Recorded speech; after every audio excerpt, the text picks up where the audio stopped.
Hey all, welcome to another episode of Food Podcast Series.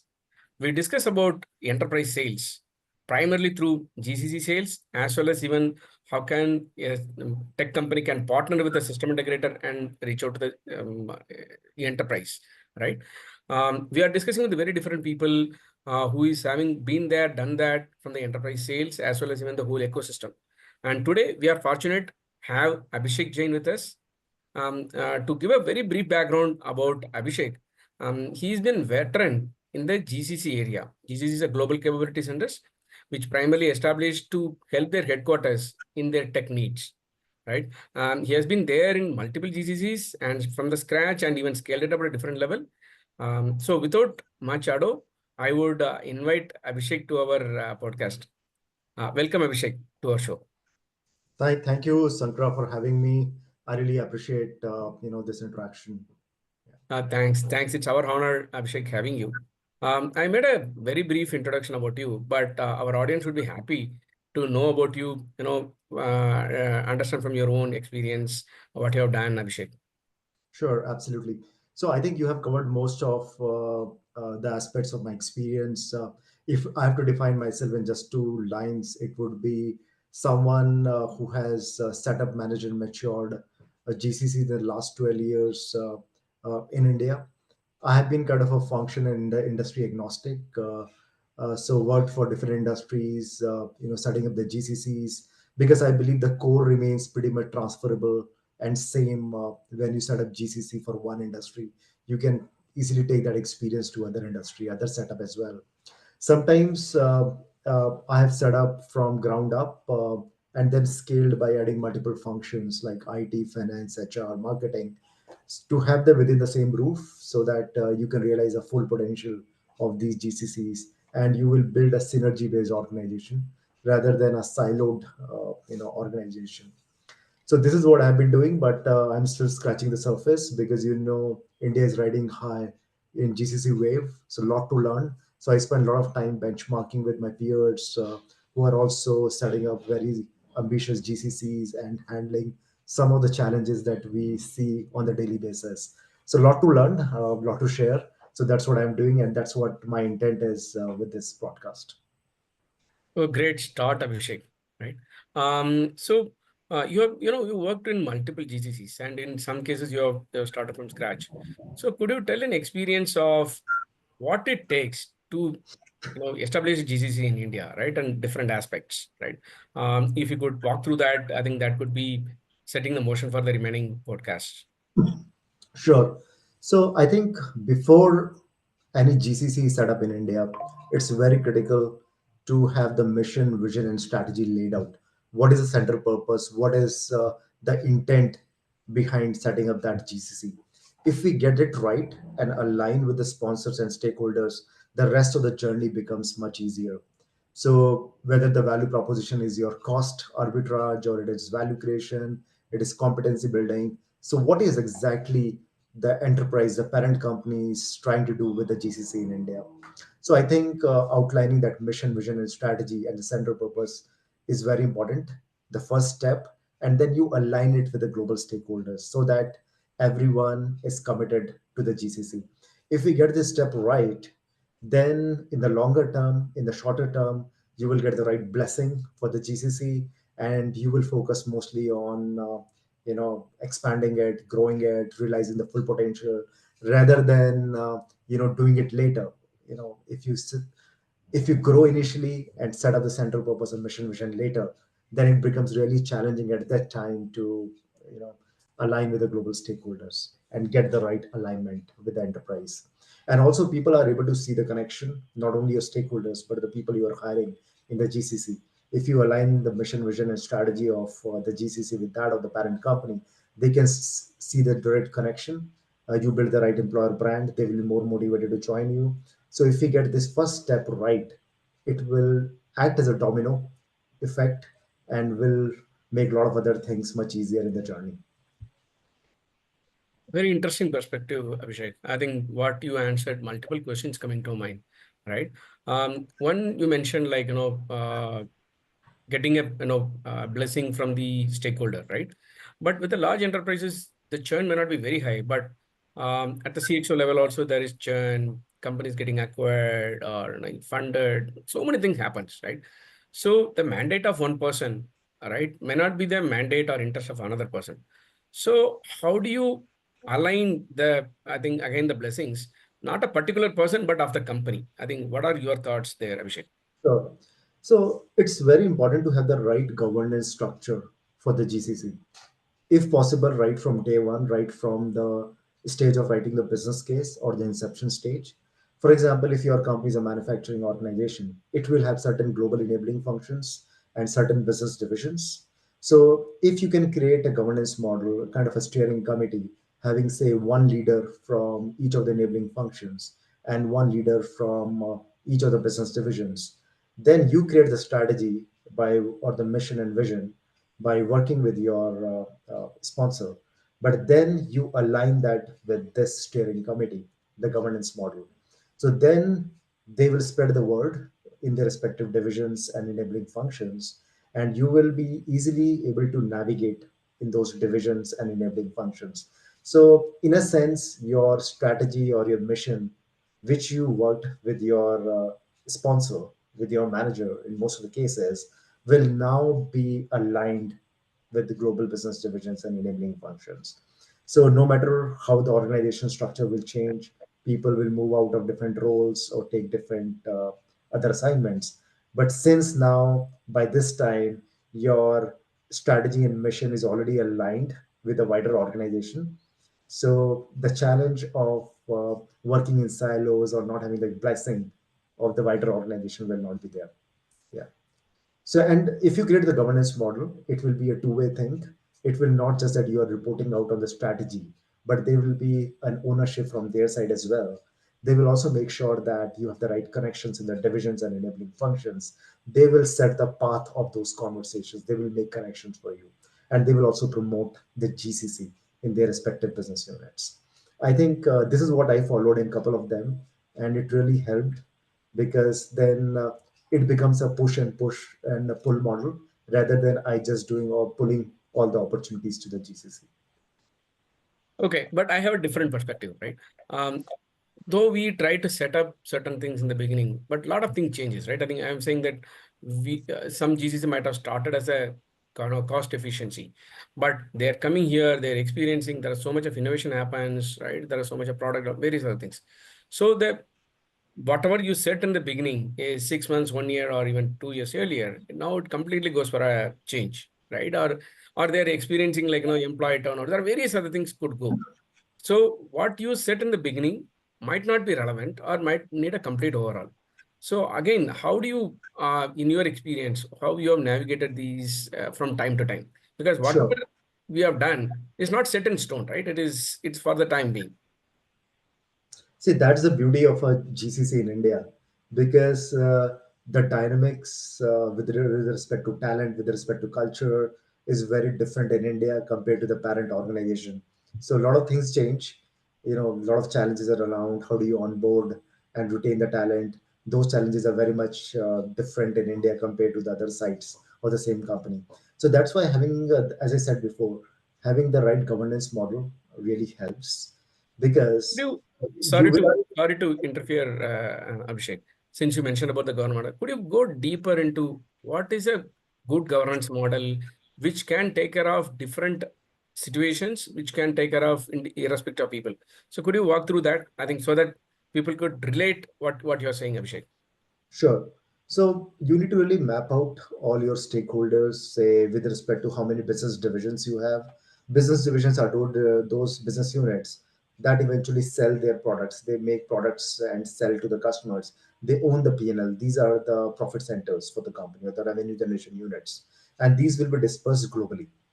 And these business divisions are the most reluctant organizations to leverage the GCC if you go and promote your center over there, because you may get a lot of demand from there. A lot of problem statements can be handled from GCC for the business units. You will hear on your face, hey, don't teach us how to run our business. We have been studying in the market in this manufacturing unit for the last 40 years, and your GCC started just two years back or 2 months back. So how do you penetrate into the business divisions, which is your core clientele, for the GCC. And these stakeholders really tough people to influence. So for that, as I said before, your governance model should be that you pick one promoter from each of these business divisions who have a good interest and influence in the division, and induct that leader into your governance model, into your steering committee of your GCC. And then the steering committee, which now has a good representation from the business divisions. Suppose there are five business divisions, have the one leader from each of those divisions. And there are three enabling functions: global IT, global finance, or global marketing.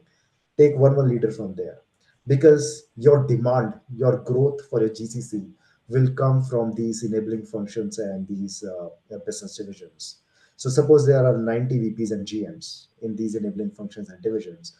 So how do you penetrate? How do you influence them? So with the help of this one chosen leader from the business divisions and enabling functions who are now part of your steering committee, who own the mandate, who own the strategy and the growth and the future potential of these GCC, will help you make the connections, will make the introductions, will give you a lot of background information. Hey, for this VPGM in the division, this is a pain point, this is the need and want for that VPGM, and this is how you can fill the gap with the help of the GCC in India. And then you go pitch to that VP and GM with this oversight, what you got from the steering committee member. And then you'll be able to convert those conversations into opportunities for this GCC, such as maybe more headcount, more teams are going to be sponsored by that VP GM into the GCC, or more transformation projects. So this is how I suggest. I saw it working well. I did it practically over there, having influencers from your divisions and your enabling functions. And to your question, how do you adapt to the changes? Because 6 months down the line, whatever you decide right now will not be relevant. So there will be regular cadence of the steering committee meetings. Every 2 months or every month, you will bring all of them together. You will discuss the strategy. You will discuss the headwinds, tailwinds. You present the KPIs to them. You get their feedback, and then you present the challenges to them, whatever you're facing. And then you improvise the strategy. You take them on board. You got their suggestions as well. So then, whatever changes you make, because you are closer to the problem, whoever is closer to the problem is also closer to the solution. So in those steering committee meetings, you are going to present not only the problems, get their suggestions, and come to commonly agreed solutions. And then you improvise your strategy and your roadmap. So this is how it works when things change a lot of time because of the local dynamics of that country where the GCC is based. Yeah, the experience speaks, Abhishek. The answer is no. So, And if you, for that matter, if you have a multi-country GCCs okay. ecosystem, okay, so then in the steering committee, you will also have the GCC leader of, say, from the Budapest or from Mexico, and then you will create a coherent ecosystem in that steering committee, so that you don't compete, you collaborate together, and you build a competency based model. So wherever the competency has the biggest strength, that competency will be led from that center, complemented by the other centers, so that you always keep the lights on, you provide 24 by 7 delivery experience to your stakeholders, your roadmap is accelerated, and there is no confusion which role, which function to place where. Fantastic. Yeah, So I okay. would suggest in that steering committee or governance model, also include your peer GCC leaders from other sites of the company. Sure. Got it. Got it, Abhishek. So you also mentioned about the people who have done decades of experience. Some people might say that, hey, don't teach us, right? Obviously, in GCC, you might have as good as a fresher or no, probably a few years of experience, may not have as much of a expertise in the business, say, or neither they may not have lived there. For example, a healthcare problem in the US, a person who has never visited US may not be able to relate, right? So how do you train the team here who could relate to the problem, not only purely looking at only technology per se, because many times the technology is put to use, you need a domain expertise or workflow or multiple things. Again, how do you get this knowledge from there? How do you train these people, Abhishek? Hmm, sure. See, that's one of the biggest challenge that GCCs face: lack of business acumen from day one. Because if I want to hire someone who is good in, say, business analytics in my GCC, It's very rare that I would find a person from the same industry, from same domain. Okay. So what I have learned is business acumen can be taught. So it's not a rocket science, Right. but not it should not start right from the stage of training. Training is a post hiring activity. It should be inculcated in your hiring strategy. So what Okay. I've seen working well is don't hire for skills, hire for attitude. So that's always been part of my hiring strategy. So if I have to hire someone in business analytics, I will look for certain three important intangibles, skills in that individual. Whether he or she can challenge the status quo, who can recommend to the business, hey, these are the problems and this is how we can solve them. Someone who can you know who can have a good learning agility, who doesn't shy away from learning new things, and third, who can demonstrate the consultative mindset. So these are three things that we look normally into our hiring strategy. Python can be taught, uh, you know Gen AI can be taught in 2 days. There are a lot of videos on the YouTube. So not just looking for tech, but looking basically the consultative mindset, learning agility, and people who can challenge the status quo. So if you get it right in the hiring stage, then later on, these people will quickly learn the business acumen through different ways. So if you put forward in front of the stakeholders, just by having some, virtual conversations or some virtual FaceTime with the business stakeholders, these people will be able to build that business acumen really quick because it's part of their DNA. Okay, the learning agility, how to learn the business and all. So you need to get your hiring strategy right. So that's stage number one. Then once the individual is hired, so if your company already has some manufacturing units in India, I think you can do a broader handshake with them, so to get the business acumen. So what I did in the past is I went to my local plant managers or the local sales team. Although my GCC is responsible for the global business units, I do a broader handshake with the local business units or the manufacturing units. Hey, whenever your people, your sales team are visiting the customers, let some of the people from my GCC accompany them with your sales team so that they know what the customers expect, what are the markets, what are the customer segments, what are the product segments, what are different products. Okay. And in return to that, I may offer some GCC offerings for the local manufacturing units for free because they would have their own problems. They want to generate reports, they want to do analytics, and they don't have a bandwidth or funding for doing that. So I will leverage the GCC to give them those offerings. And in return, my people will build the business acumen about the products, customers, and markets. So this is how there are multiple ways to do that. Uh, and there are also traditional ways. You send your people to overseas so that they can spend time 3 to 5 months with the people in the business, say in a particular factory, understand the processes, understand the business acumen from there.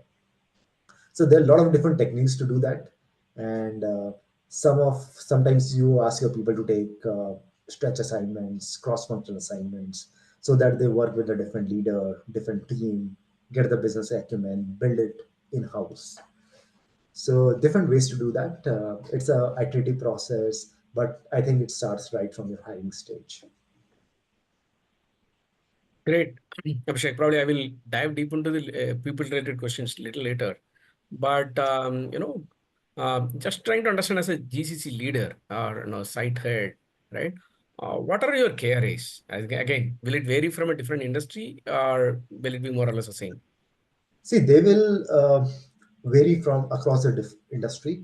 They will also vary depending on the function. So if you have a multi-function GCC, your KPIs, KRAs will be different for your finance function versus your IT or versus your business services. No, but I'm asking you're a GCC head of. Oh, I'm saying even I'm not asking for a particular company where you work, right? But you're a you're a leader. You know various other GCCs how they work. So what is the predominant KRAs for a GCC head in a Sure, particular? Yeah. sure.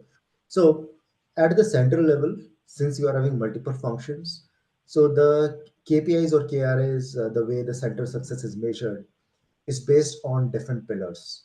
Number one is your definitely your growth. So if you are starting a GCC from ground up, then how many new functions you are adding, how many different types of roles you are adding. So those things are being measured. Second is some cost related KR is also there. What is your fully loaded cost per FTE, and how does it compare with your other sites with say an industry benchmark of 36K USD annually in India. So cost related KRAs are there, growth related, a lot of KRAs around people and culture. So what is your turnover at the central level? Turnover in year one, that is a very critical KRA because most of the people leave within the first year if they're not aligned with the company's culture, right? So what is the attrition in year one? What is your offer decline rate? Because this is a big Wow. problem we all have faced in the last 3 years. So that thing is also being measured. So as the idea is, as you move through your GCC journey, more KRAs are being added. We also measure competency development. How many people or what percentage of your headcount are now elevated to the role of an SME? Because that is a direct correlation with the competency building in the center. Um, how many hours people are spending on trainings every year, self-assigned, not the company nominated. So those are also being measured. What is your diversity ratio? Diversity ratio at your leadership level, diversity ratio at your roles like STEM roles or decision making roles. Because ultimately you need to future proof your organization.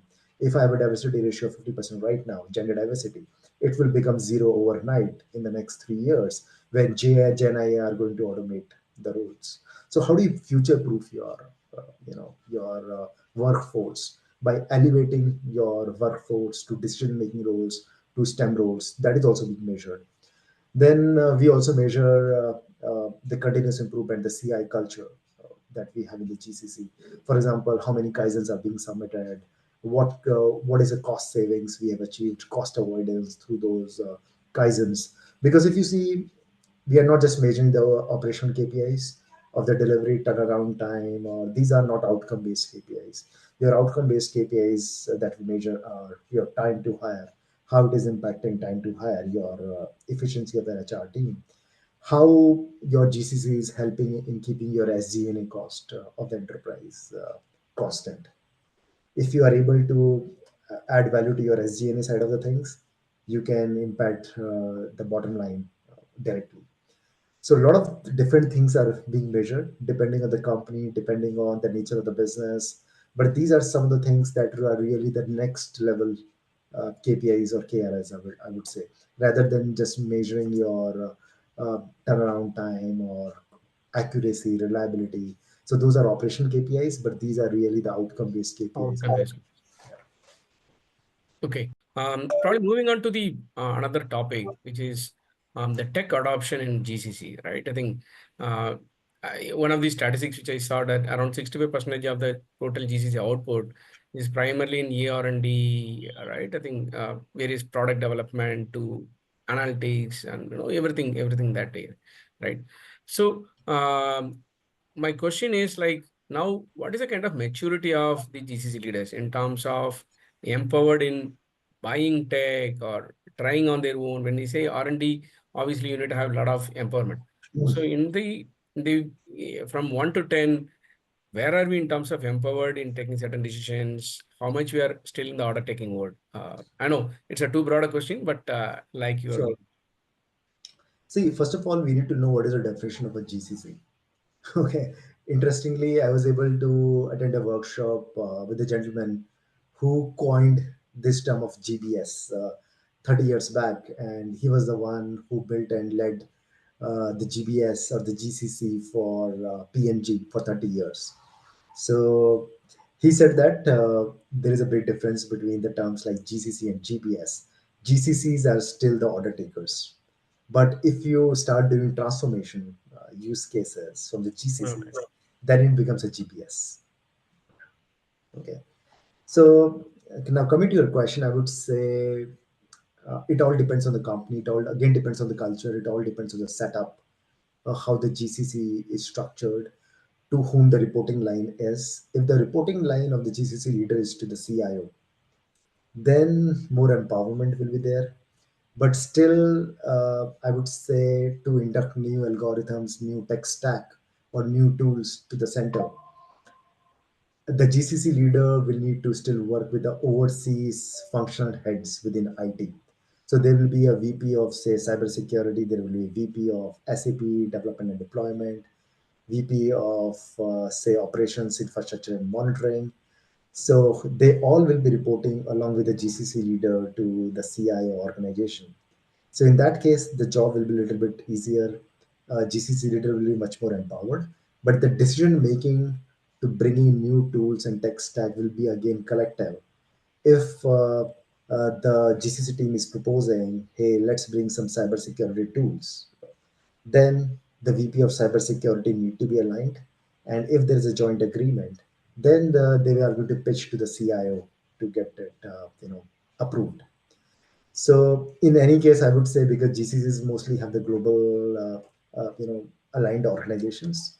So in any case, I don't see the empowerment to get new tools within IT will be more than 50%, more than 5 out of 10, because the GCC leader will make it happen. Will work with the partners in India to implement what is approved, but to get approval on the new tech stack, he or she need to align with the functional leaders within IT overseas, and then finally get it approved by the CIO.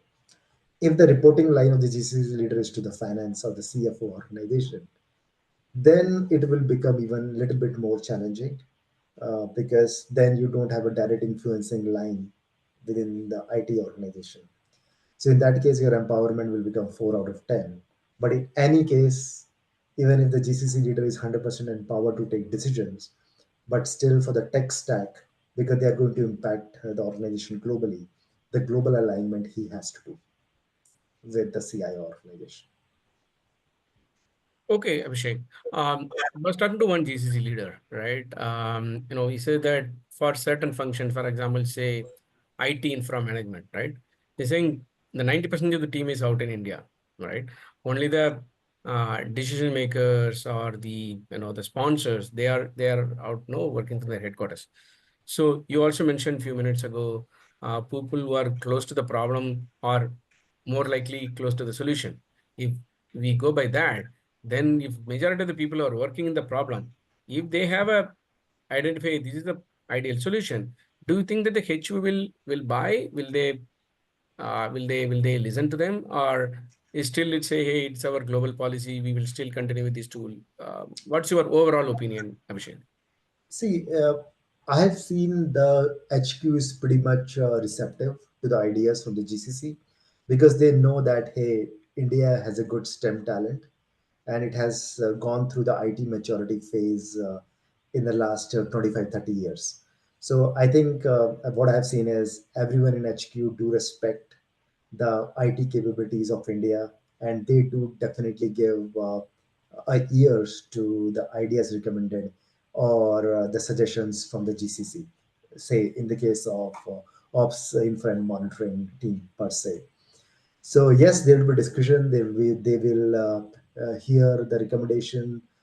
In some cases, they would ask to do a POC or write a small business case. But if there's a merit in the idea, merit in the suggestion, I have seen to them to be very receptive, and most of the times, approving it if there is a merit. Could you give any example, I think, without mentioning a company or a product, saying that what is being implemented in India which really impacted the HQ or the process in big time? Sure. You see, Office 365 is your classic example from the infrastructure standpoint. Most of the companies are still not in Office 365 suite. So they're using n number of applications to let people access their emails, not directly Outlook or Office 365 productivity suite. But people from GCCs have shown them the value that, hey, yes, the investment will be huge, but these will the benefits. And they, based on that business case, I have seen people were able to convince, influence to the decision maker in the headquarters that, hey, let's move to Office 365 or, having more native mobile apps in the enterprise. So all those suggestions mostly came from the GCCs in India, but with the right merit and business case. I think I understand, Abhishek, but still, I don't want to take an example of an Microsoft because Microsoft is Microsoft, right? I would still say that a nimble solution, all right, and it may not be a startup, right? It could be an established company, but not a bellwether like Microsoft or AWS, right? Sure, sure. Have you seen that any other examples of good product, right, which really solves a problem? Because there are so many products which exist and solves Sure, problems, right? sure, sure. And since you are close to the problem and you are able to identify a solution, what are the examples which will really inspire a lot of companies to come and sell to GCCs and even a Yeah. lot of GCC leaders to say that, hey, how can I put this kind of solving problems? Yeah, that's the purpose I'm kind of asking again, Abhishek. Sure. You guys still see me? Yeah, very much able to see. I think I lost something happened in the monitor, but I can still. I think you're back. Yeah. So I'll give you another example from the manufacturing industry standpoint. Multinational manufacturing companies grow both organically and inorganically. Inorganically, as in they would be 100 years old, and within the span of 100 years, they would do a lot of mergers and acquisitions. I work in companies who do M&As almost every month of all shapes and sizes, okay, of the companies. But the challenge that we get is these companies, acquired companies, will be on different platforms, different ERPs. So it's a big task, big humongous project to bring them under one platform, and most importantly, to know what should be that one platform. I'll give you an example. There was a company that was on Tally in terms of their ERP, because when they were acquired, the revenue was close to just say $20 million for that company, acquired company. They never thought of having SAP, full-fledged SAP, on-prem SAP for them. So they thought that, hey, with Tally we can do our job. So let's have Tally. So when this company was acquired by a multinational 150-year-old company, which was very much mature into SAP, they find it very difficult. How do you basically uh, induct the company into your systems, because they're into Tally and you are into SAP, and rolling out SAP will be a big costly affair as well, right? In that small revenue business unit now that you have. Understood. So people in GCCs made recommendations. Hey, rather than SAP, we have done some research. We found that Microsoft Dynamics can do the job at relatively less cost, and it is well integrated with both Tally and with the SAP. You can still generate the reports because it can share data with SAP. So all those recommendations, all those groundwork to make a business case for Microsoft Dynamics was done by people in the GCC. And the people in the HQ then was able to solve that problem. Hey, we don't want to invest that much to roll out SAP in this smaller business unit, but we are still able to induct or integrate that business unit into our SAP with the help of Microsoft Dynamics. So this is just one example, but what I've seen is the tech teams in GCCs are always passionate to find solutions to such kind of a problems, and wherein they recommend new tech stack, new tools and technologies, which get good reception and good acceptance from the people in the headquarters. Uh, Prima facie, what I've seen is people in the headquarters do respect the tech knowledge that India offers, that people from the GCC has to offer, and they will always give good platform for the people in the GCC to present their ideas, to solve those problems, and then decision making will follow later. Very encouraging, Abhishek. Right. So are you able to hear me, Abhishek? I Yes, saw sir. the comments. Yes. Okay, got it. Sure. Um, so, we discussed about the tech adoption, tech purchase, which is definitely encouraging. I also like to touch upon as part of a GCC, right? At different situations, you may not have a talent which is really required immediately, right? So multiple times you will be using certain agencies, right? When I say agency, not to just hire, but sometime to outsource the work, right? So have you come across working with agencies or system integrators, right, to execute certain job? And what are the circumstances you use them? Any guidelines there? Yes, I think every GCC leader of all shape and size, maturity level, uh, is working or will be working with some of the SIs or the partner organizations. But the circumstances they leverage the partners is very different. See, the primary business case of having a GCC in India is to have an in-house competency building. You should have talent in-house. Okay. So 90% of the times, the GCC leader or the global HQ will prefer to have in-house talent in the GCC because that was the primary business case, right? Of establishing GCC. Yeah. Yeah.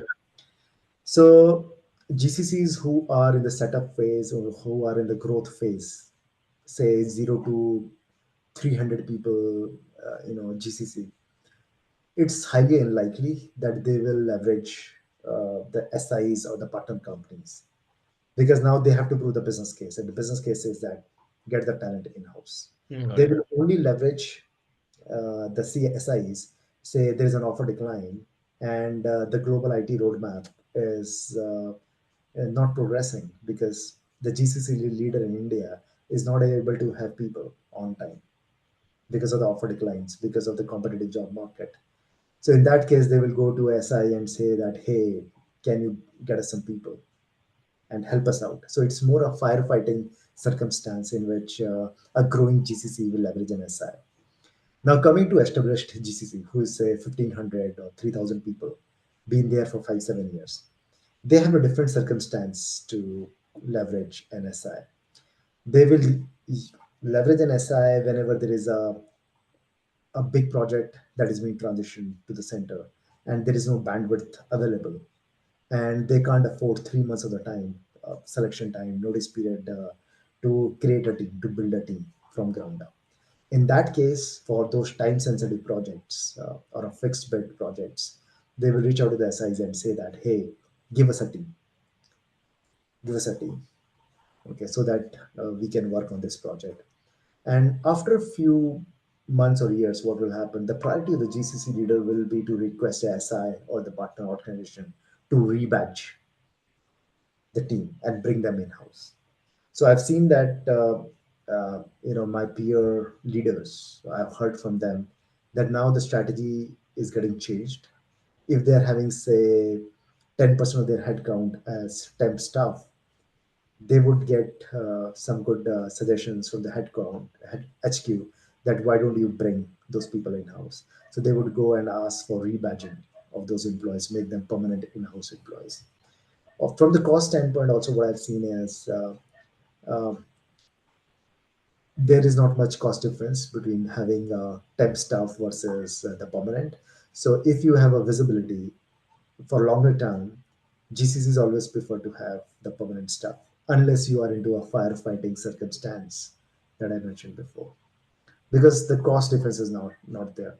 In some cases, temp staff turn out to be more costlier than uh, permanent staff because if you are having a big GCC of 1,500 people or 2,000 people, the operating expenses, you're going to spread to Right. 2,000 people. So the salaries will be pretty much the same, but the markup that you would be giving to SI will be much higher than the operating expenses per FTE. Okay, because it will be spread across 2,000 people. You will have economies of scale. So I have seen the strategy shift wherein now the GCs are preferring to rebadge employees from the SIs to in-house. In some cases, the SIs will not agree. Then, yeah, wherever possible, that is a focus I have seen right now. Got it, Abhishek. I think when I have seen multiple news, like whether Infosys or even multiple SIs, now they started working on a bot project, right? I think Yeah. in the very beginning itself, it's build, operate, transfer, right? That model, very certain, agreed in the very beginning rather than getting into the discussion way later, right? So, do you think that that is going to be kind of a mainstream? Every other SI now they have a GCC establishment team, right? So that they can, for their client, they will advise, establish GCC and hand over, right? Do you think it is a viable and going to be encouraging for the employees also from the employee perspective? Um, well, what I believe is a GCC, setting up a GCC has a number of stages, number of moving parts, right? You need to write the business case, you need to set up the office space infrastructure, you need to hire talent, you need to build the culture, you need to transition the global functions to a center, you need to define the KPIs, you need to do the delivery, you need to grow horizontally and vertically. So these are the 7 8 moving parts.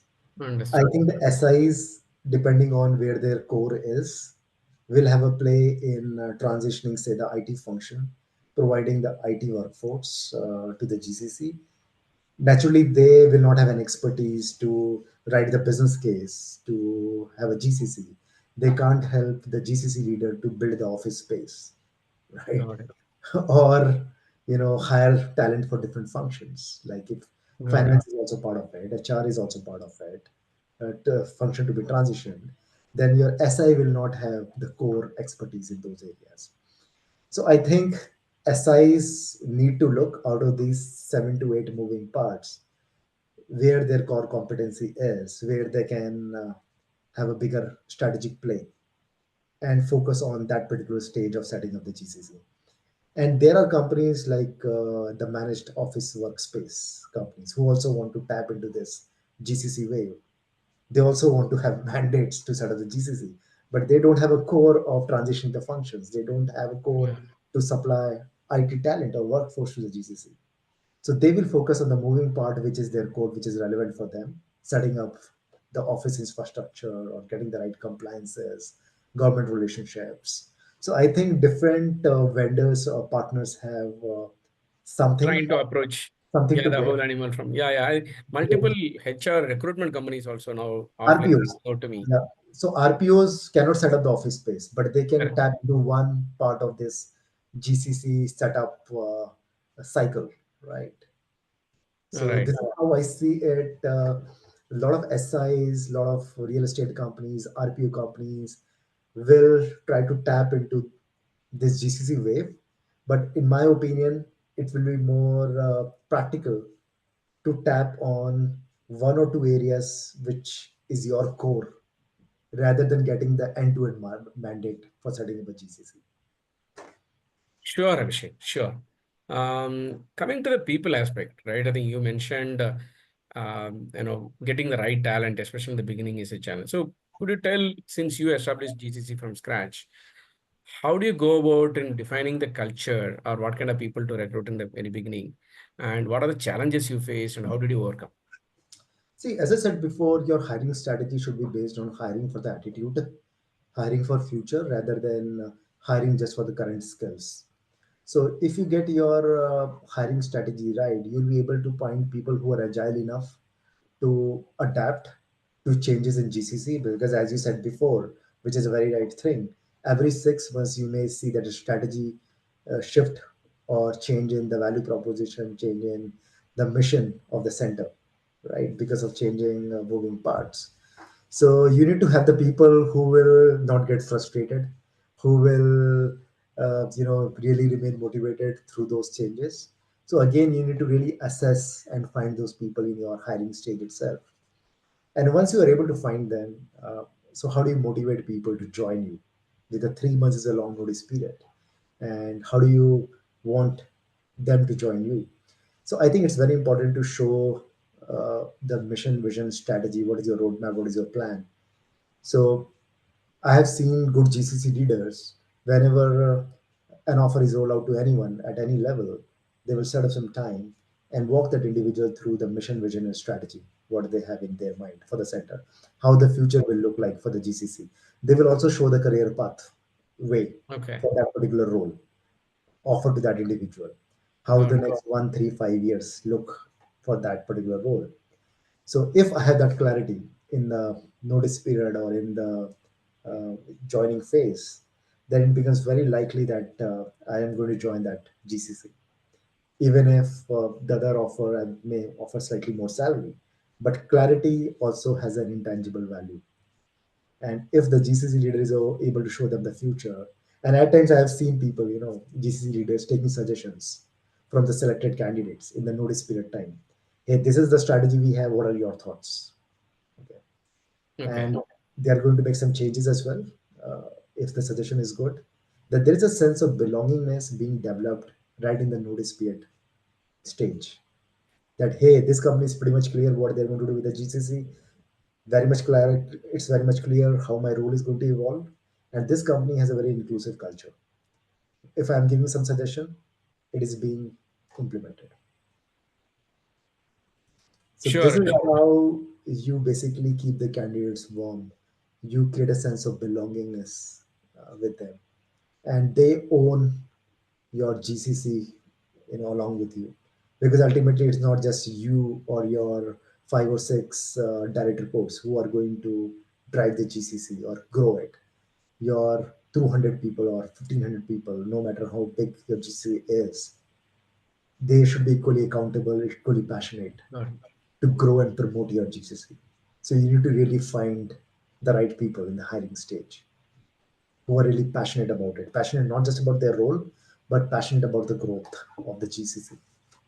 I know it's going to be a challenge if you already have a critical mass in place, but if there's a greenfield project, I always recommend that hey, keep your hiring strategy right. And if it is an existing one, then let's start doing it from now. Sure. Abhishek, what about how do you go about when there is a temporary requirement? You mentioned that you don't hire for today, but you hire for the future. But there is a requirement which is, for example, say transformation work, right? Like you're moving from one platform to another, which is it might happen in few months or sometime it might happen even a couple of years, but it is that it's a dated, right? So during that circumstance, will you still go higher than, and how do you take as a GCC as a whole, or do you go with the vendors?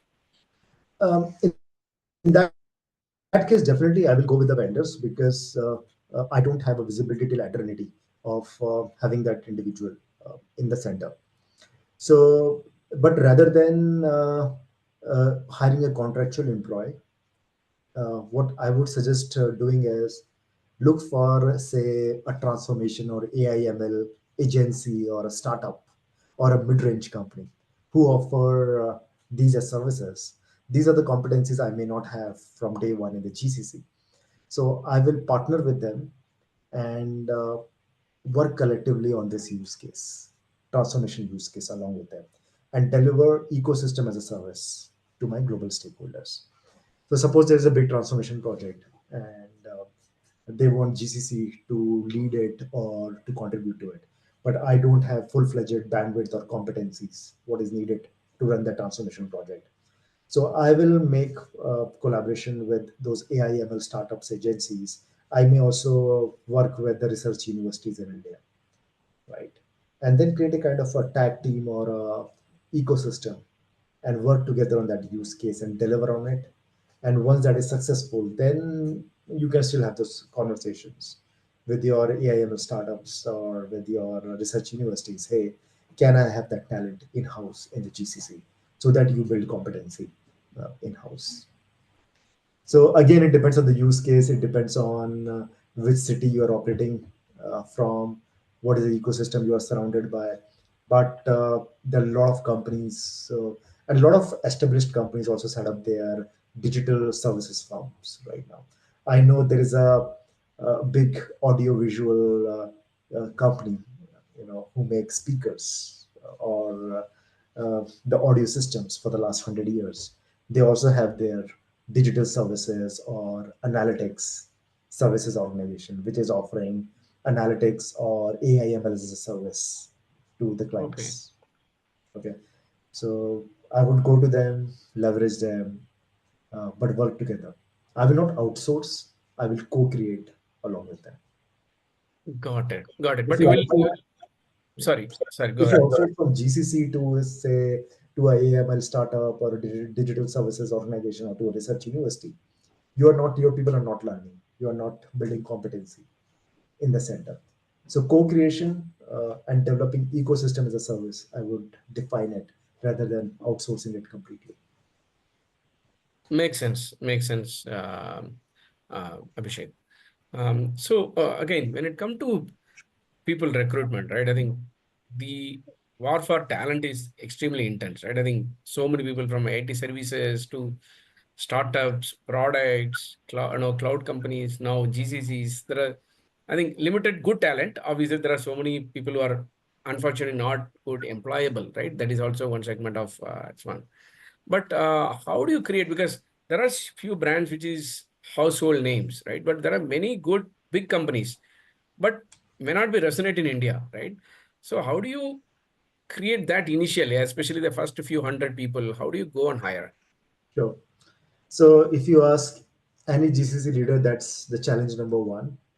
Their parent company would be an industry leader within their own business, but people in India would not know about it. And this challenge becomes more profound if your parent company is into B2B Right. industry, okay, which doesn't have touch points with the end customers or people. So that means you don't have an employer brand in India.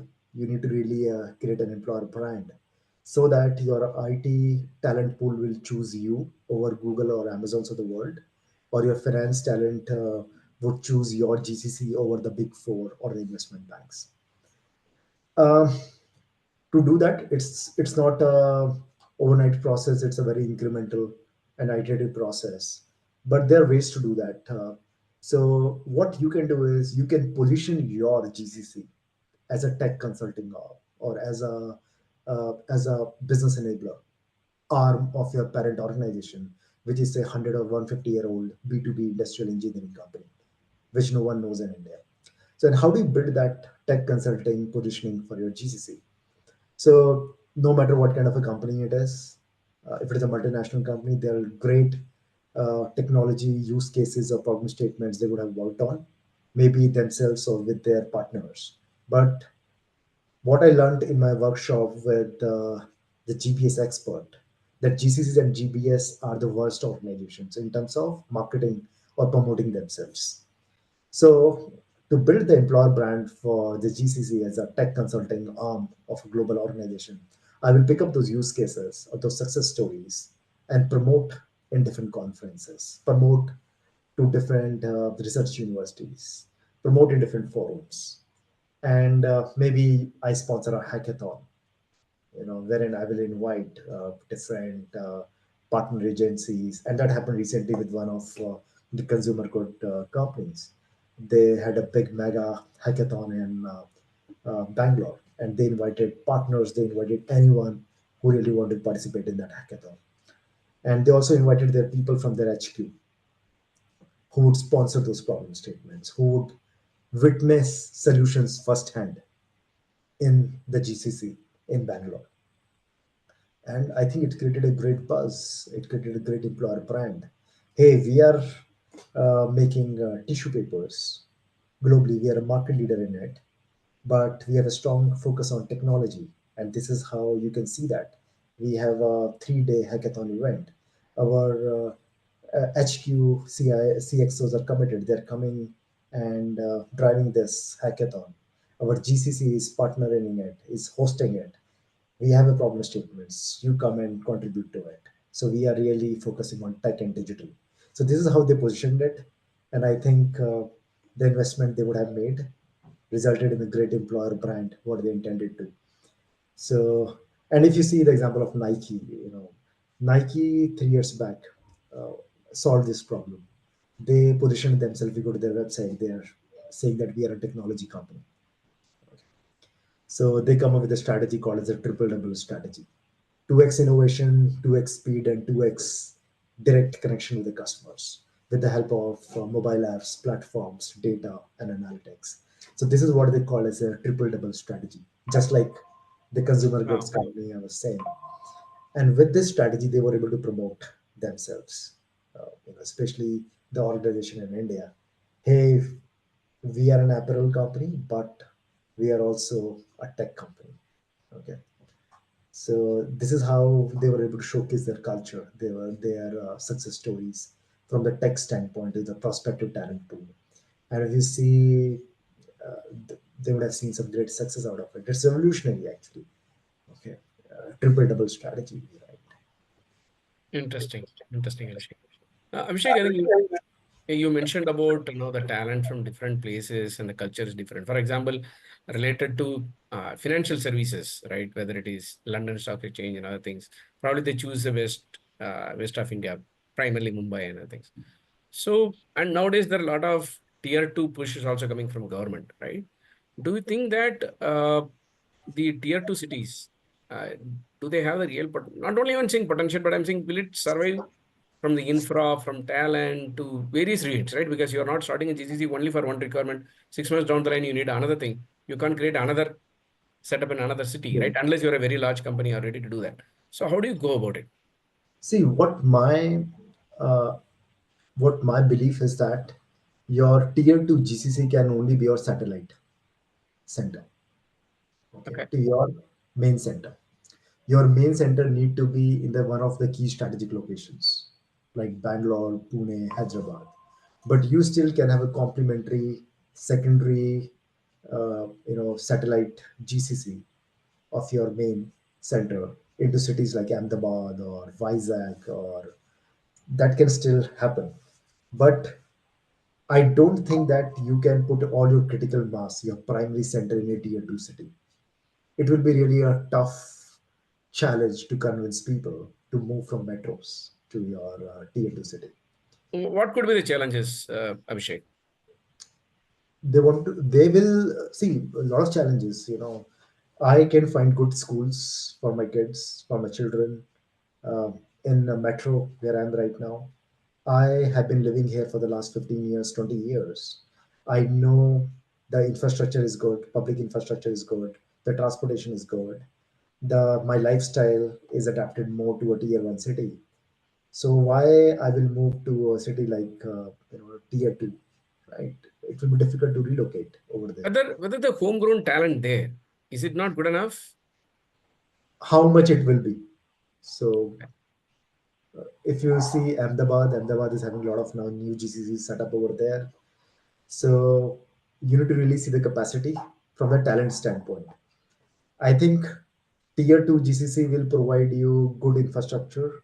It will balance out some of your high cost in your parent GCC because of government incentives, because of the lower cost of ownership of running the center. So it will fit into the overall scheme of things Got by heavy lifting some of the cost elements to their side, but it will be still be challenging from the talent standpoint. I have seen GCC leaders, find it very challenging to convince talent who are very much accustomed to the tier one lifestyle, to relocate or move. it. And the homegrown talent, I don't think you will have that much capacity to serve your needs. It will be good second satellite center. Suppose your main center is 2,000 people, you can have a 200 people center in a tier 2 or 300 in tier 2. And but again, your tier 2 satellite center should be closer enough to your main Got it. center. You I think it will not be a wiser option to have your tier 1 center, say your main hub in Gurgaon, and having your tier 2 satellite GCC in Coimbatore. Got it. Understood. Bangalore and Coimbatore will work pretty well. Delhi and Right. Jaipur or Delhi and Mohali will work pretty well. So there Got should it. be some nearness, there should be some connection between the two GCCs also. Definitely understood your perspective. There are a lot of push I've seen to set up a GCC in tier two, but especially if you're in the new phase when you're already battling challenges around employer branding, when you're battling challenges on setting it up, you are going to add one more challenge to it. Challenge yourself. Yeah, If yeah. I'm in Pune, I'm surrounded by 50 GCCs, right? Already 50 or more than that. So for me, a talent pool is there. Okay. Sometimes I may lose talent to the other tier Makes sense. GCCs, but I know, hey, if I position it right, the talent pool is available. Okay. But if I Understood. go to a tier two wherein the talent is not there, then relying just on the homegrown talent would be a little bit challenging. Got it. Got it, Abhishek. And you So also we need to discussed. see in Yep, that sorry. tier two city whether you have your universities are there, because If you see any of the GCCs, they would have 10 to 20%, 10 to 12% of their head count coming from the university channel, which is a good future Freshers. freshers here, Okay, which is you a mean good freshers. Okay. fresher. So which is a good future talent pipeline for them. Okay. So if I'm in a city wherein there are no universities, right, or colleges, okay, so Hmm. I can't really tap on that talent. Okay. So a lot of ifs and buts are there. So yes, tier two cities are catching up, but you need to place it right. Nearness to your main center, whether you have the right university ecosystem over there, how good are the government incentives, do they really offset your costs in your main center? So a lot of things, it depends on what your needs and wants are. Sure, Abhishek. I think we discussed about the recruitment aspect of the talent. But what are the challenges you face when it comes to the retaining the talent, or because you also mentioned spending time in career growth path and various Yeah, other things. But I was talking to again another GCC leader. They say that in India, people after 2 3 years they somehow get bored, right? And they say they start looking out for opportunities. sure. So what are the other than that, what are the other kind of challenges you see when it comes to retaining the talent? See, number one, I'll be honest, is your compensation. So 70% of the people give compensation as the reason. So for that, it's very important to do your benchmarking with say Mercer or with whatever your company follow from time to time, how the ranges are moving, how the salary benchmarks are moving. So I can't afford to do it say in 2 years. So it's better to just have a look every 6 months or 1 year and recalibrate your salary levels accordingly, so that there is not much disparity between the compensations that you are offering compared to your peers. So that's number one. Second is people leave because they find their job too monotonous every 2 years, and that's very predominant in GCCs because a good number of headcount will be looking after transactional roles. So that's why I said, um, you know, integrating transformation in those functions, which was not thought before, is very important. For example, if you have a big team of 300 people doing AP transactions, accounts to pay transactions, or quote to cash transactions, they will be doing the same job for the next 2 3 years. And there are a lot of GCCs who have those transactional jobs requirements. They will easily move. Okay. So, what if you create citizen RP developers within your finance team? So, create communities of practice wherein your people in IT who are sitting right next to you. That's why I said it's very important to create a synergy based organization. People in IT will help your people in finance, in quote to cash transactional teams, how to automate their processes using RPA. And when you create those citizen RP developers within your transactional teams or the communities of practice, they will again create a culture of automation, create a culture of continuous improvement. I have seen finance team automating, each one of them automating at least 1 hour of their daily job, and then they see the real value. Hey, I'm not just processing transactions, I learned RPA, I learned automation. So I'm moving up the value chain, my profile is getting stronger, and then they tend to stay with you. So keep your numbers right in terms of understanding how your salary benchmarks compare with your peers, then enrich the jobs of your people, right? Create a culture wherein they can experiment, they can learn RPA, they can learn automation, they can automate their jobs. And you need to do the messaging right. As a GCC leader, most of the times you'll be swarmed with requests wherein people will come and say the same question to you. Hey, I am getting bored. How, what can be done? My messaging is always clear. Hey, everyone is a owner of his or her career. Okay. And everyone can enrich his or her job, himself or herself. So you need to do the messaging. Hey, whatever you are doing in Excel, start doing in Power BI. If you are Okay. just generating the reports, that is your job. Start adding 2 or 3 lines of recommendations. What you think before you send the report to the stakeholders. If you are sitting in the calls just listening, speak up, drive those conversations. So no matter what your role is, you can always enrich it. Mm.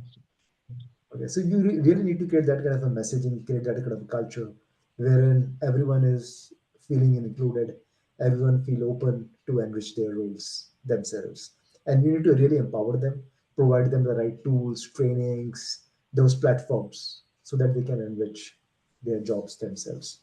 So that's an intangible way of how do you retain your talent. And yes, there are other ways, traditional ways like providing face time to your stakeholders, rotational roles, regional roles. Yeah. You create a lot of platforms like hackathons, fun Fridays, wherein you include people from different cross-functional teams, solve a problem. So this is how they learn. So employee engagement is very important. It goes beyond celebrating just a festivals. It's all about how do you enrich their roles? How do you make them more included in bringing forward their ideas and working on the real life problem statements over and above their existing line of duties. I was about to ask one question. I kind of partially answered there, Abhishek. It's like definitely we can give suggestions, we can empower them, but a real training, right? In terms of how can I, as of now, I'm using Excel, but how can I now use create RPA or how can I use BA tool, right? So there is a hard training is also required. So how much of a GCC, because it's not a parent company, it may not. Do they have all kind of resources? Do they have all kind of training facilities? For people to go from X to Y.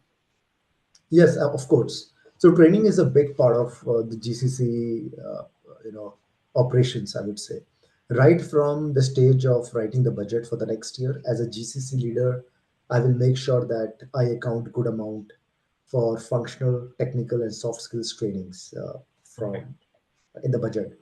And how will I do that? Uh, I will assign, say, training champions or create a training council who will collaborate with different line managers in the GCC, different functions, and get their training requirements based on the competency analysis.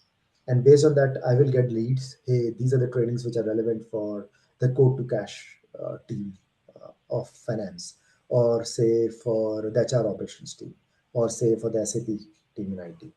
So I will keep on getting those kind of inputs from the training champions, and then I will work with certain vendors. I will do an evaluation. Hey, what are available in house? The trainings. Do we have already have an online platform?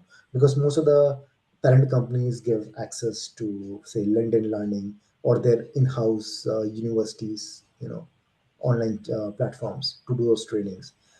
Whatever cannot be done, then we have our training partners or vendors in place with whom we collaborate or we onboard new ones, depending on the training needs. So trainings are very integral part of the roadmap and success of the GCC, because we don't work on shop floor, we don't have machines. So people are really the backbone or the heartbeats of these organizations. So training, learning, and development is really a part of the culture. Abhishek, I think we completely overshot time, but if you are available for another 15 minutes, then I will ask two, three questions, then we can wind up.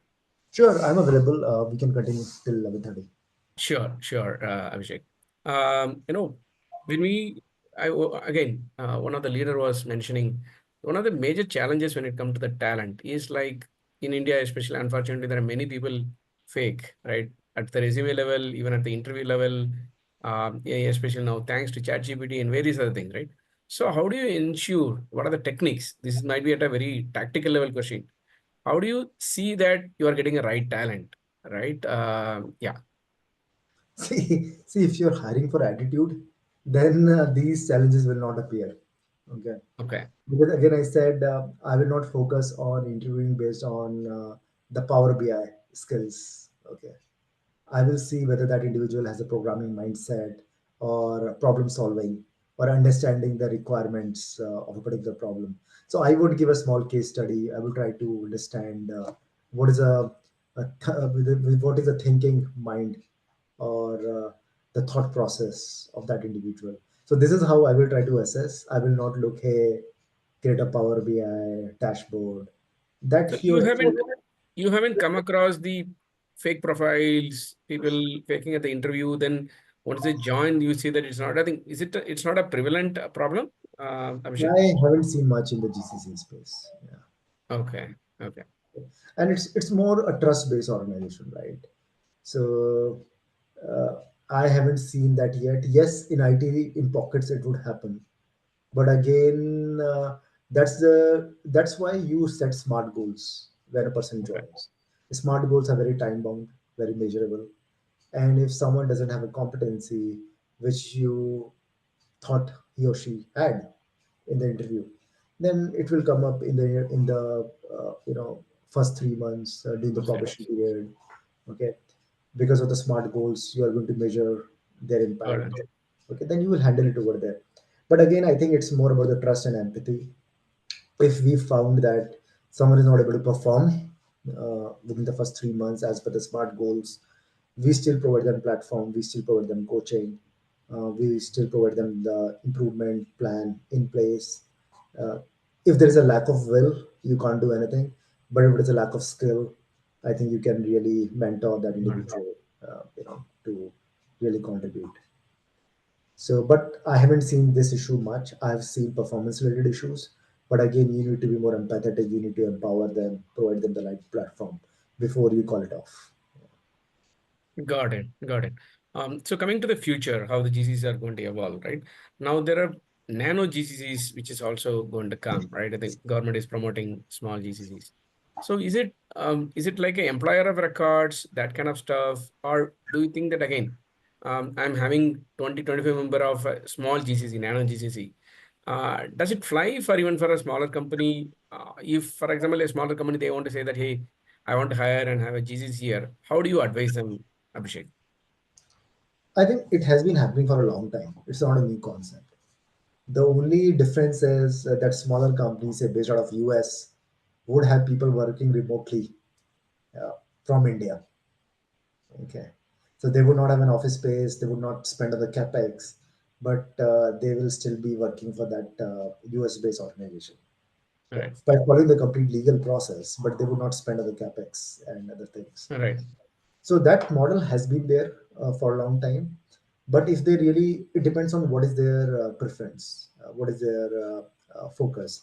If the focus is mostly on the cost side, mostly on leveraging the India's STEM talent pool's potential, that this model which has been there continue to work.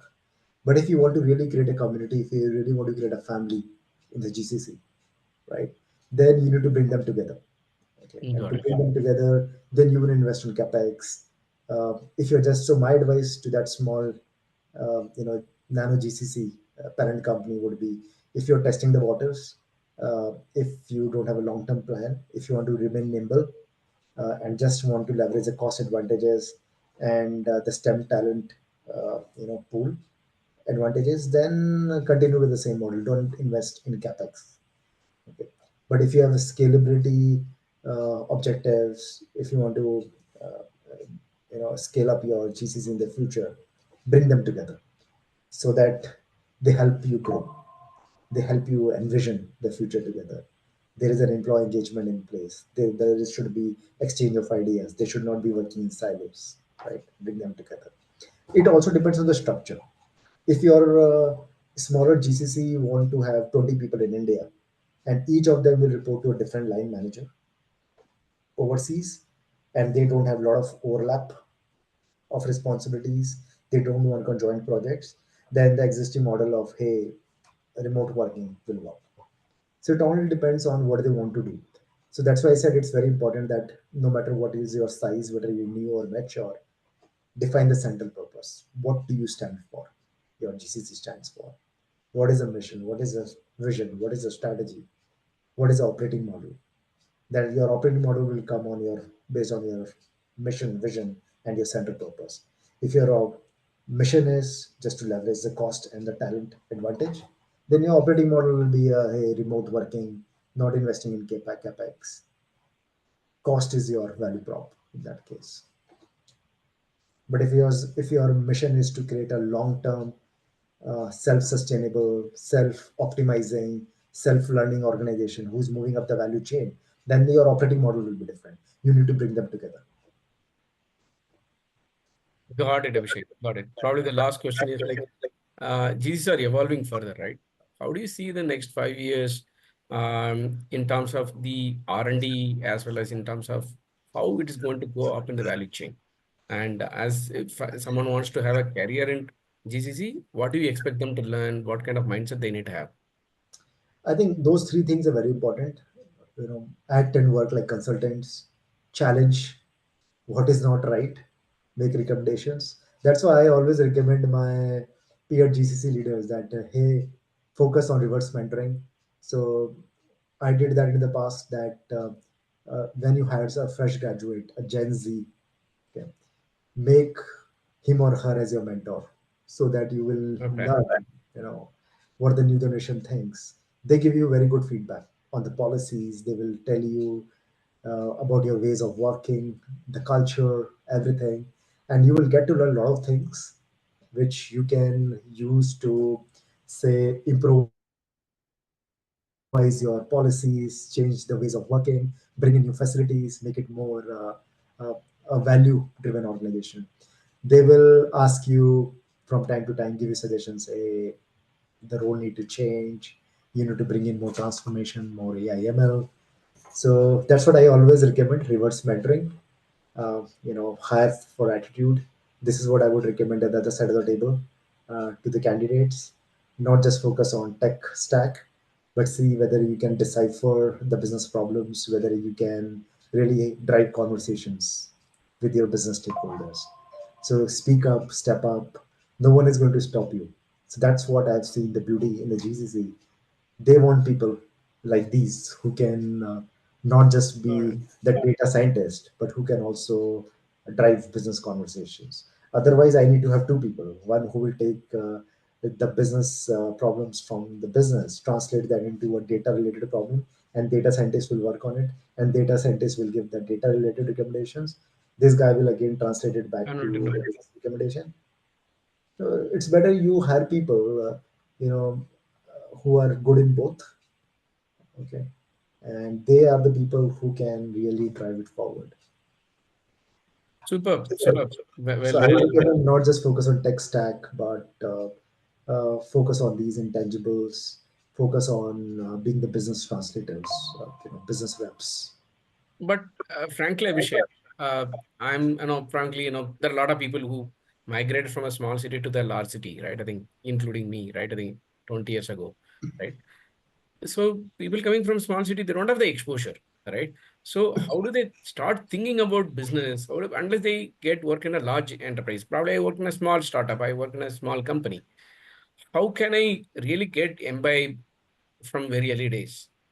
See, you and I learned it on the job, because at the last 20, 25 years, 20 years Right, back, 15 years back, we were not having those platforms in place. right, At that time, we used to just talk to people. Okay, because right. there were no LinkedIn learning courses, no Coursera was there, Got no it, chat GPT was there, wherein I can just type and learn something, right, about the business. got it. Not even Wikipedia was there at that time when we started our careers, right? So I think it's still easy. And internet equity was not there at that time in smaller cities, but now internet is everywhere. So Correct. if there is someone from the tier two, tier three city, or even from a town, okay, he or she can still learn a lot of things using these resources which were not there. So I think it comes from our schooling culture. In school, I think the message should be given: hey, also challenge the why portion, why you are doing it, rather than as doing the what. Okay, Mm, I mm, remember in our science, experiment classes, we used to just do the science experiments. We never thought through why we are doing it, what applications it may have in the future, how it will impact the bigger community. I never thought through it 25 years back, right? But now, if my kid is doing a science experiment, I always encourage that, hey, go Google it out, or go chat GPT, or look on the YouTube how it is going to be applied to the real users, got how it. it will serve the bigger purpose. I think nowadays people are equipped with those resources, with those platforms to build that understanding. It all comes from that messaging standpoint, that hey, always challenge why rather than just working on what and how.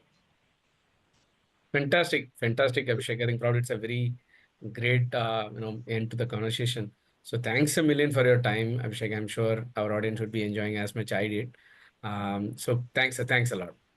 Thank you so much. It was a pleasure. Thank you for having me again. Thank you so much.